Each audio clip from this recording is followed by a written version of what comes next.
Pickleball is the country's fastest growing sport. If the continued rate of growth continues, by 2030 there'll be 40 million people playing pickleball, which will surpass any sport in the U.S.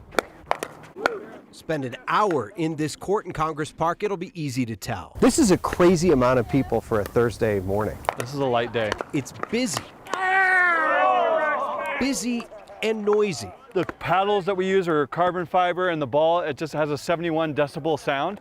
Mark Nelson runs the Congress Park Pickleball Club and knows this sport is loud. I get constant updates from my watch that I'm in a loud environment.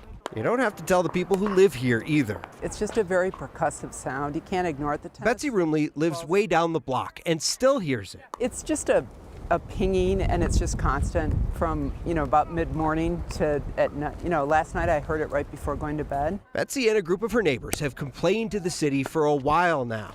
Enough that the city sent out an inspector. Just yesterday at this property, we had 64.6 decibels, which is almost 10 decibels over. The legal limit is 55 decibels. Once something bothers you and gets under your skin, that's all you can hear. That's all you can think about. And it really just doesn't go away. Simply put, it's a racket. Which puts the Parks Department in a bit of a pickle. Clearly, along these homes on this site, it is violating the noise ordinance. Scott Gilmore is the deputy director of Parks and Rec. He says he sat with neighbors and heard the noise himself. Dock, dock, dock, dock, dock. I got it on my phone. You want to hear it? Originally, Gilmore planned to move the courts further away from homes. Now he's just getting rid of them in Congress Park. It would be irresponsible for me to bring back pickleball to this park.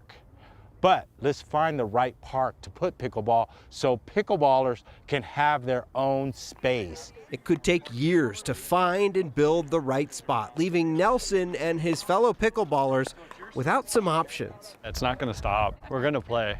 Continuing to argue their sport is worth all the noise. There's good and bad for everything. There's 80 people getting exercise and building the community and getting to know each other and living in the world we want to live in, right? It says 80 strangers just not doing anything.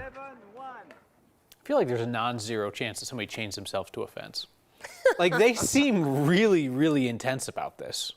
Well, you heard him mimic that noise. Thwack, thwack, thwack, Yeah. thwack. Yeah, something like Intense. that. So Steve mentioned that down in Centennial, they just passed a 6-month moratorium on building new outdoor pickleball courts so that they can study this noise issue. Scott Gilmore from Denver Parks and Rec, might as well be the Parks and Rec TV show at this point.